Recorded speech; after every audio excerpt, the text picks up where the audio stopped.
here. The trigger's gonna go dead after the trigger pull.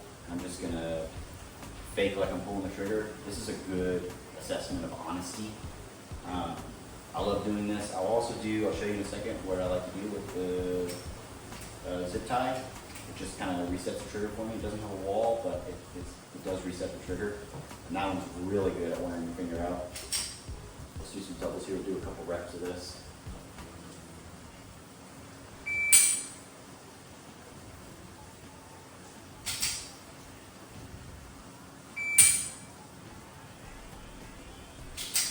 I'm really pulling the trigger hard, not necessarily hard, but a little bit harder than what the trigger needs to go off.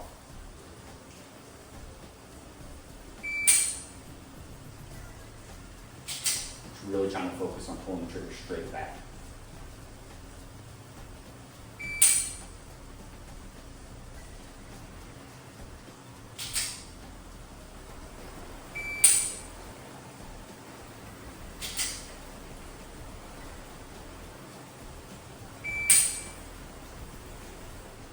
All right, here we go, folks. The mighty zip tie.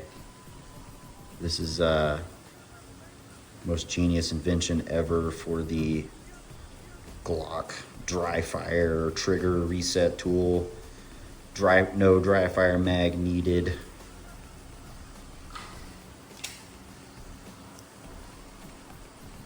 All I'm gonna do is I'm gonna reach up here, bring it just slightly out of battery.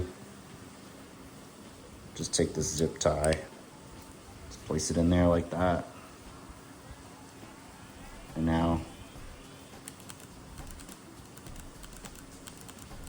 wow, incredible. You can buy these on my website for $59.99. No, I'm just kidding.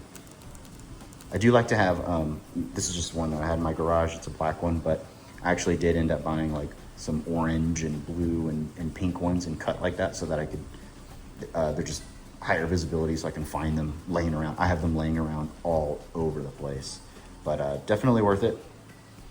Again, there's no break, there's no wall to for your trigger to break on, but it's great to assess like this. And if you're honest and you're pulling it with full force, especially if you're doing trigger control at speed, there's no need to rack the slide and you know, just makes training a little bit more efficient. All right, guys, we're gonna do some doubles here. I just showed you the zip tie thing for the trigger reset. Full weighted dummy mag. Yeah, man, doubles. This stuff usually wears my hands and my finger out.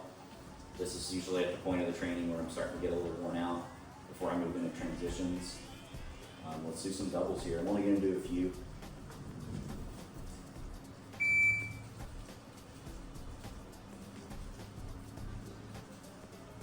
I'm staring at like a bolt. This is probably 3 yards from my garage door here. I've got like a bolt that I'm staring at. It's like probably a 10 mil bolt. If my dot leaves that bolt, it's the size of my fingernail. If it leaves that bolt, I'm assessing that as a miss, and I'm trying to do a makeup shot. So I'm trying to keep my dot inside that bolt there. I have to have a good grip in order to do that. So I'm really focusing on my grip. Once I have that good established grip, the trigger pull's got to be straight. If you see my thumb moving around, that dot is definitely coming outside that bolt. It's moving around. I'm not going to assess that as good. I'm going to stop the rep. I'm going to start over and then try to focus on getting a good grip and retrying that. So again, we want to imprint good habits, good behaviors.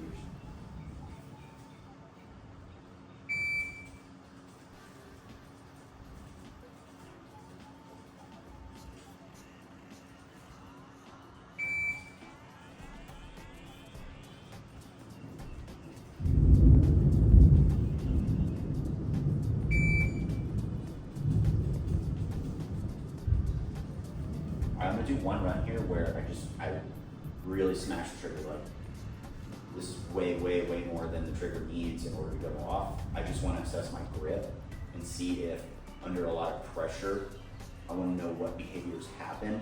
I'm just gonna take that note as a data point. I'm not really gonna work on that right now. It's just something to know and understand.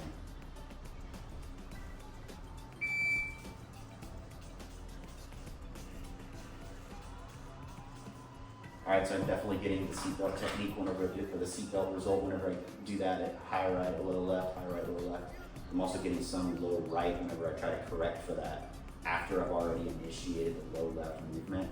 When I try to correct for that, I notice that I get actually kind of like a C shape in the dot. It's just something to be aware of. So if I start to see that live fire, if I see that on the target, I'm gonna know that that comes from probably over gripping with the strong hand whenever I'm trying to really smash the trigger.